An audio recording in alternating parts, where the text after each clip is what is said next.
everybody, and welcome back to my channel. And if you haven't seen my face before, my name is Kim, and if you haven't already, go ahead and hit that subscribe button down below. That would be very much appreciated. Okay, so today I will be telling y'all the story of the process of me going through surgery, of why I got the surgery, and the recovery process after the surgery. So if you would like to know that, then continue watching.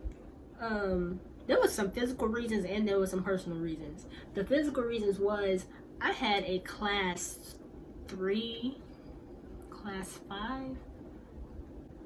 It was a class something. I am not a dentist, but I had an underbite and it was ferocious. So yeah, I had the underbite, and if you didn't know, an underbite is when your bottom row and your top row, they're kind of like this. Your bottom row is like this and your top row is like this. So you're just like, if you get the picture. I think you get the picture. Okay, so there was also some personal reasons, and it was because I got bullied heavily for having that underbite. It was ridiculous. People picked at me so bad. Like, it wasn't even all that serious. Like,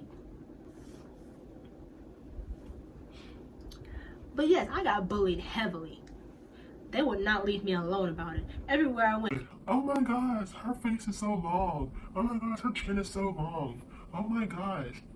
Let me tell you, I got bullied from the beginning of middle school up until I got the surgery. People were in high school still bullying me, still being childish about it. Oh, let me tell y'all.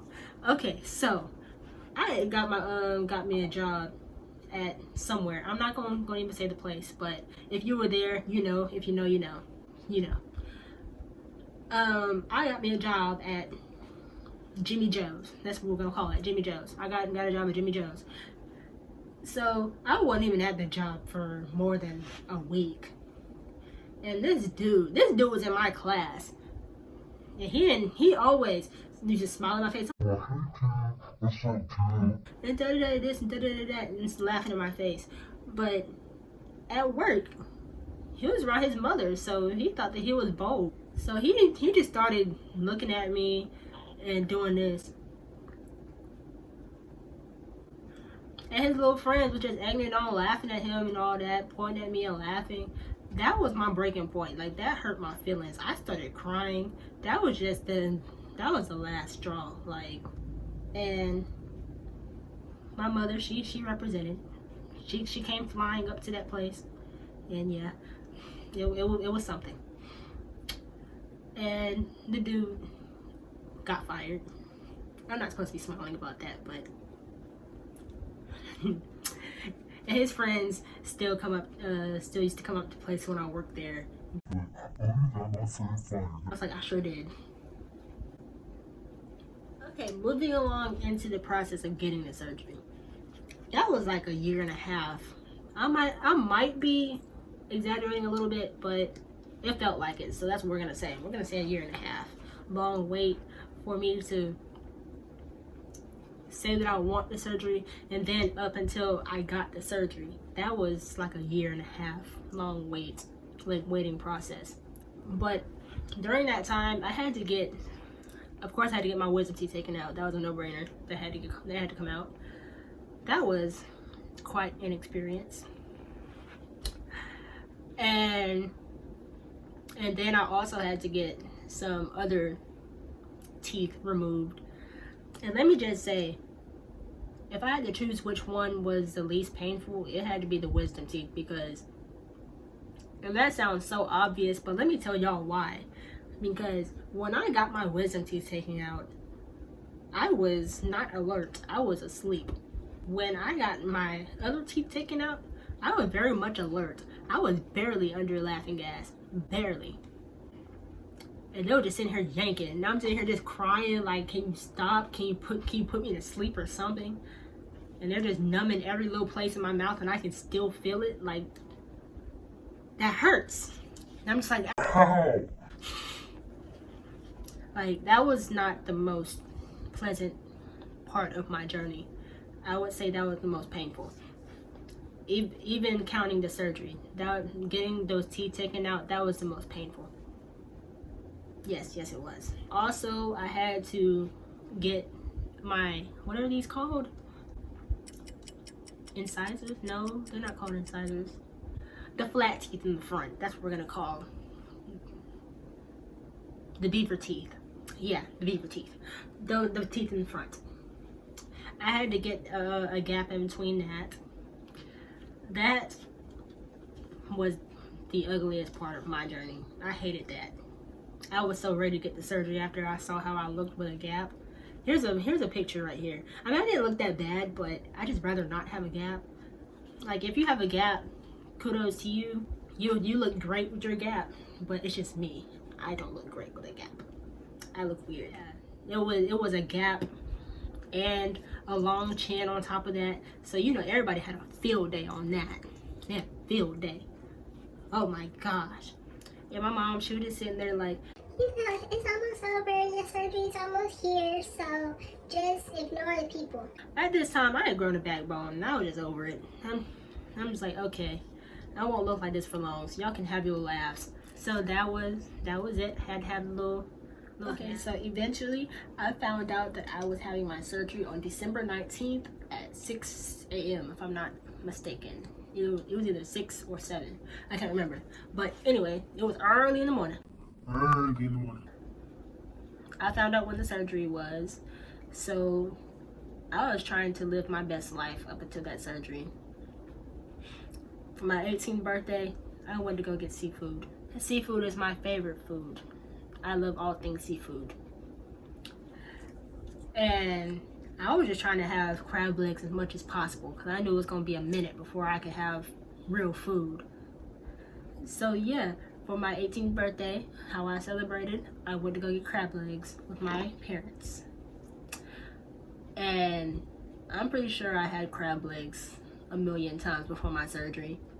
I had a whole lot of stuff that I wasn't really supposed to be eating, but I had to get my weight up, you know, because I was being told that I was going to be on a liquid diet for a really long time. And as you can see, I'm not all that big, so I had to put on at least 10 pounds. And I barely did that. And I lost it expeditiously after the surgery. Okay, so surgery day comes. I wake up early in the morning because that hospital was not close by at all. All that happens.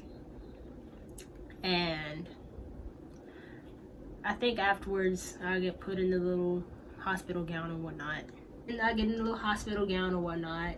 I'm in the bed, just laughing and playing. I'm texting everybody, telling them I'm about to go into surgery, and I'll text them later, maybe. I go into surgery. Oh wait, let me tell you before. So I'm sitting there, I'm watching them like a hawk, because I don't like needles. Needles are scary.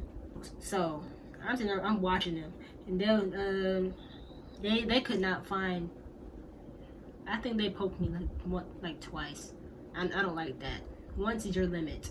They poking me, trying to find a good vein. I can't help that I'm skinny.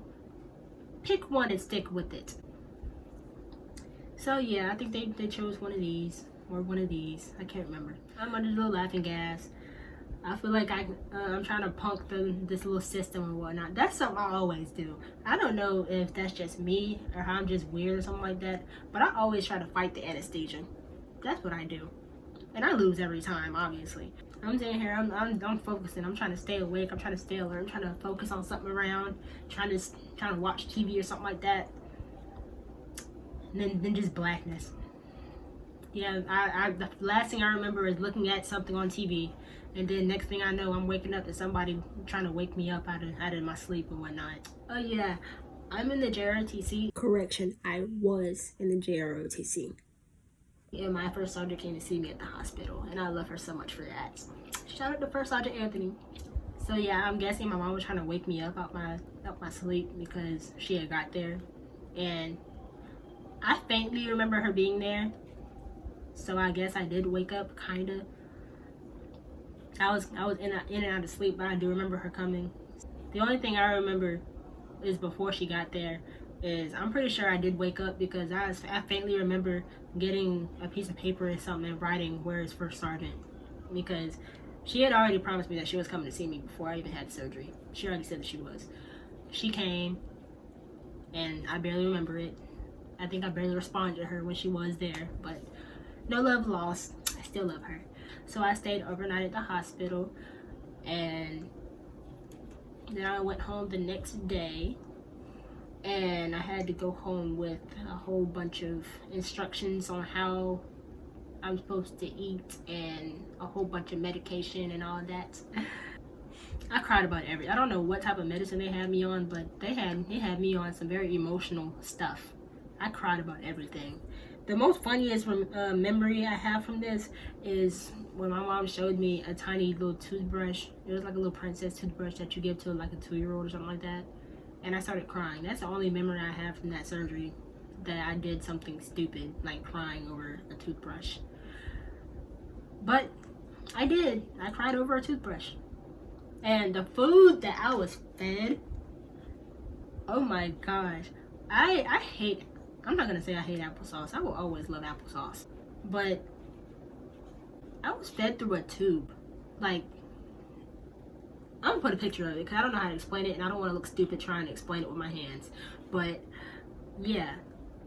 They put, that I was fed through a tube.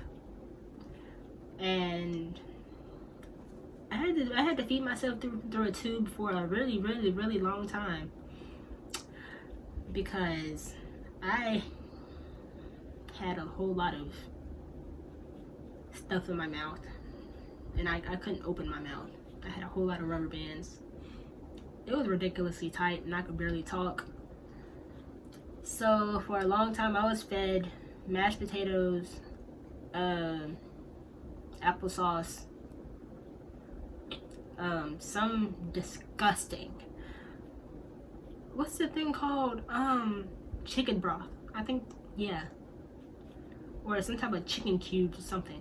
I don't know, but it was disgusting. But I ate it because that's the only choice I had. I didn't have anything else to.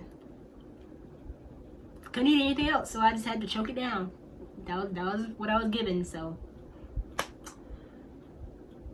whole lot of mashed potatoes, whole lot of applesauce, and a whole lot of chicken cubes. But now that I look back on it, I will not do it again. I will not. I will never. I never want to relive that thing again. That was the most traumatizing time of my life, when I couldn't eat what I wanted. Everybody around me was eating stuff that I love. Like for New Year's Day, I could not eat anything that I wanted to. When I went to my aunt's house for New Year's Eve, I could not eat anything. I was so upset. And they had crab legs. You talking about upset? This surgery was the most depressing part of my life. And that is so dramatic to say, because it was only because I couldn't eat what I wanted to. But it was depressing. It really was. I couldn't, yo, I slobbed everywhere. Like, I could not keep slobbing. I'm sorry. I know that's disgusting, but I couldn't, it was like numb everywhere. Like, I was numb everywhere. Like, I couldn't control nothing. And it was frustrating me all the time. Like, I would always get so frustrated because I had to like tilt my head back while I eat, so and make sure it gets down my throat, and focus on not choking. Because if I just ate naturally, everything would just come sliding out my mouth because my muscles are numb. I can't, my lip muscles are numb. So I couldn't control it. At the end of the day, I still can't feel nothing in my in the corners of my mouth. That's the real spill. And to answer everybody's question, whoever pays attention to me this much is ridiculous. And they're like, why do you only chew with your right side? And here's your answer. All the numbing, it does not go away very quickly. It actually takes a really, really long time. And even now, I only chew with my right side because my left side is numb and it feels really weird to chew on that side. It feels like I'm chewing on gums, and that is not a good feeling. So I just chew on my right side since I can feel the majority everything on this side. But yes, everything on this side is still somewhat numb, so I'm just gonna leave it alone. If someday the numbing will go away, then I will use both sides. Oh, and a fun fact from the surgery, I forgot how many I have, but there's a whole bunch of metal plates in my face. So there is a slight possibility, but it's very unlikely because I already tried, that if I walk through a metal detector, it'll set off my face. No, I think another reason why I was so upset because my face was so swollen, and my surgery was during my winter break of my senior year, so it kind of worked out a little bit, but not really, because I was still numb when I went back to school, and I didn't like that because people still noticed it. But I was so upset because it was taking so long for the numbing to go down, and I was just upset. Like I was always crying, like, my face is so fat. But yeah, I went back to school. I looked good though, did I not? My face was still fat. It was horrendously fat. But at that time, I didn't realize it. I thought I looked good. I thought I looked natural. But then I got to school and somebody in my class was like, "Oh, I see your face is still swollen." That made me feel so bad. That made me feel so bad. Because I thought that my face would look natural. And at that time, I still had like somewhat tight rubber bands in my mouth, so I could barely talk. So that was also bad too. So I tried to stay as quiet as possible, but of course I was in ROTC, so, and I was also the battalion commander at that time.